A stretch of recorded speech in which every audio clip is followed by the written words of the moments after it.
અમૃત આયુર્વેદાલય રાજકોટમાંથી વિપુલ દોસ્તી વાત કરું છું. આજે પુષ્ય નક્ષત્રના દિવસે આપણે ત્યાં સુવર્ણપ્રાશનનો કાર્યક્રમ આયોજન કર્યું છે. બે બાળકો આવ્યા છે એમના મધર સાથે. આપણે એમને પૂછીએ કે એમને શું ફેરફારો લાગે છે.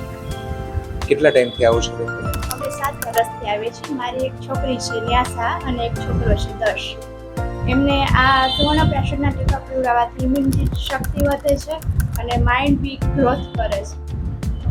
પહેલા કેવું હતું ને હવે શું ફેરફાર લાગે છે એ જરા પહેલા થોડુંક ઓછું હતું બોડીમાં અને અત્યારે લઈએ છીએ તો બોડીમાં સુધાર છે ઘણો બધો. એનો માઇન્ડ પાવર, એની યાદશક્તિ.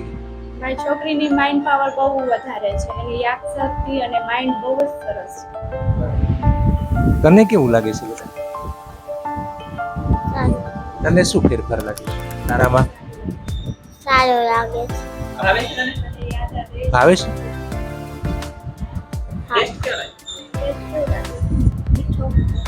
મીઠો. એનર્જી રહે છે એનર્જી. હા. હે? ખૂબ સરસ. તમે આટલા ટાઈમથી રેગ્યુલર પીવડાવો છો અને એના સારા પરિણામ આપણે બાળકોમાં જોઈએ છે. આમ જ બાળકોને રેગ્યુલર અપાવતા રહેજો અને બીજા બાળકોને પણ ટ્રીટમેન્ટ કરજો કે આ લેવું જોઈએ.